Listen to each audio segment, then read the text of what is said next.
మహాగణాధిపతయే నమః. ఓం గురుభ్యో నమః. ఓం శ్రీమాత్రే నమః. పరమేశ్వర స్వరూపమైనటువంటి జ్యోతిష, వాస్తు మరియు ఇతర అనేకమైనటువంటి శాస్త్రములను మనకు అందించినటువంటి మహర్షులకి నమస్కారం. హయగ్రీవ హయగ్రీవ హయగ్రీవేతియో వదయేత్తస్య నిస్సరతే వాణి జహ్నుకన్యా ప్రవాహవత్.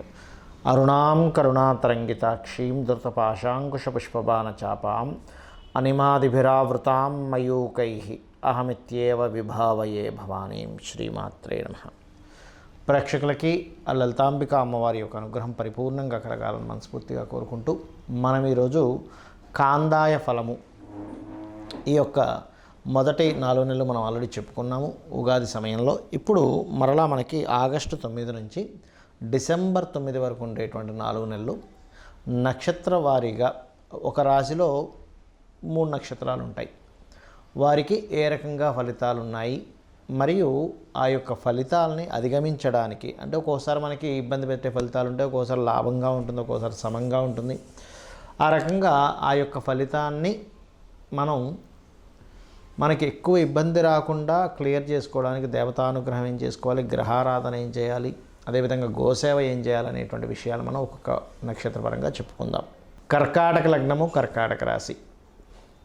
ఈ కాందాయ ఫలంలో పునర్వసు 4వ పాదము, పుష్యమి నక్షత్రము మరియు ఆశ్లేష నక్షత్రాలు ఉంటాయి ఈ యొక్క కర్కాటక రాశిలో.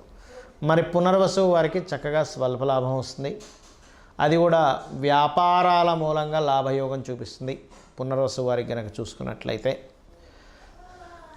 అదేవిధంగా వ్యాపార లాభంతో పాటు మరి మిగతా నక్షత్రాల పరిస్థితి ఏమిటి, మరి మొత్తంగా రాశి పరిస్థితి ఏమిటని చెప్పి చూసుకున్నట్లయితే పునర్వసు తర్వాత ఉండేటువంటి నక్షత్రాలలో మనకి పుష్యమి, ఆశ్లేష వారికి కనుక చూసుకున్నట్లయితే పుష్యమి నక్షత్రానికి సమఫలము చూపిస్తుంది.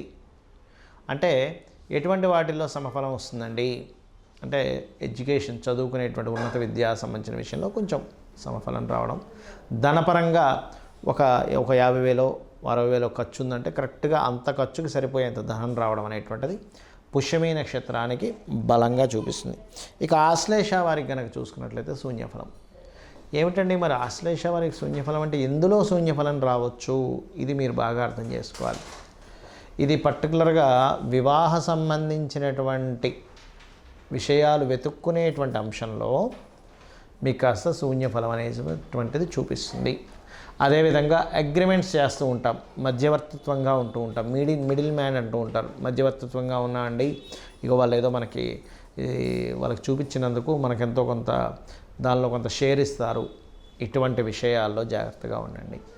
ముందుగానే వారి దగ్గర నుంచి రాసుకోండి, అయ్యా నేను మీకు ఇది చేస్తున్నాను కాబట్టి నాకు ఇంత రావాలి, 5%, 2%, 3%, 1%, 10%.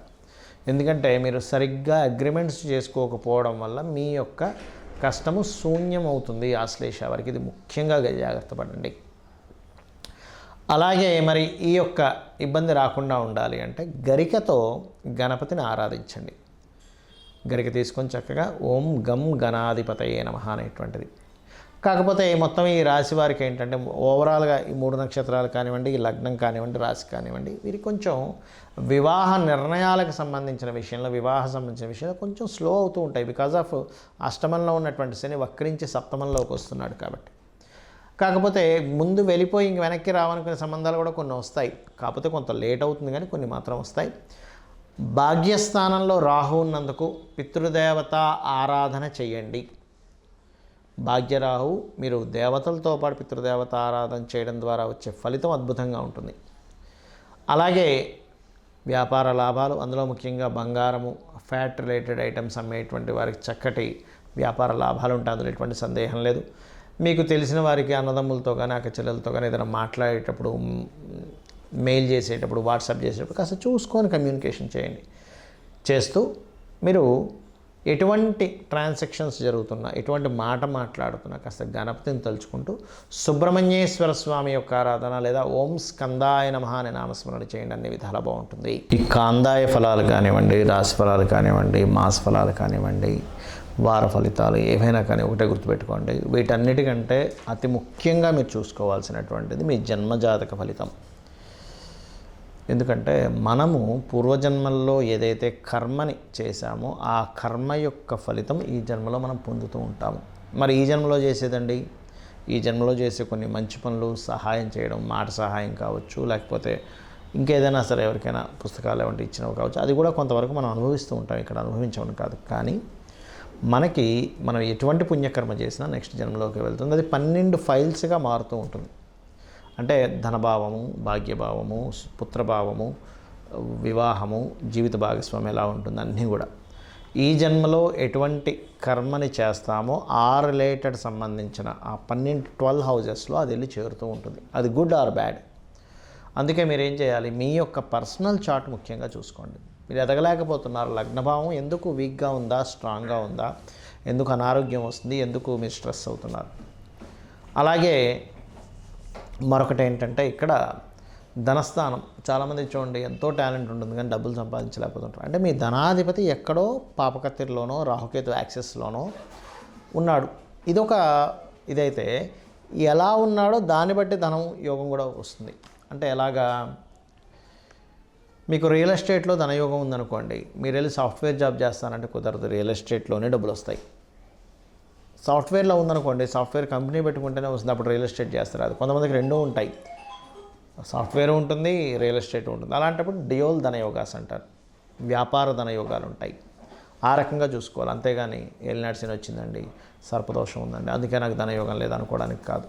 అయ్యో ఆ ఇబ్బంది, ఆ దోషం ఉంటుంది కాదనట్లేదు, కానీ దానికి సంబంధించిన పరిహారం చేసుకొని మార్గం వెతుక్కొని వెళ్ళిపోవాలి. ఎలా అంటే మనం ఒక ప్రదేశానికి వెళ్ళాలి, కూర్చొని ఆలోచిస్తున్నంతసేపు వెళ్ళలేం. సరే కాసేపు ప్లానింగ్ వెళ్ళడానికి ఏమిటి అని చెప్పి చూసుకోవచ్చు, కాసేపు మీరు ఆలోచించవచ్చు. కానీ చాలామంది తెలియక జీవితాంతం ఆలోచిస్తూనే ఉంటారు. ప్రయాణం చేస్తేనే గమ్యం వస్తుంది అనే విషయాన్ని మర్చిపోతారు. అదేవిధంగా మీ ప్రయత్నాలు సక్సెస్ అవ్వాలంటే మీ 3rd హౌస్ నుంచి మీ 4th హౌస్, అంటే మీరు ఏ డైరెక్షన్స్ గృహాల్లో, అది రెంటల్ అయినా ఓన్ హౌస్ అయినా, మీ పేరులో ఉండే వర్గుని బట్టి అది కూడా కొంతవరకు మీకు సపోర్ట్ చేస్తుంది మీ జాతకానికి. అదేవిధంగా సంతాన అభివృద్ధికి ఏం చేయాలి, అసలు వివాహం ఏ సమయంలో అవుతుంది, ఏ సమయం మీకు సరైన సమయం వివాహానికి, ఏ సమయం సరైన సమయం కాదు. అదేవిధంగా ఉద్యోగ సంబంధించిన విషయాలు కానివ్వండి, వ్యాపార సంబంధించినటువంటి విషయములు కానివ్వండి, మీ యొక్క పర్సనల్ చార్ట్లోనే ఉంటాయి, గుర్తుపెట్టుకోండి.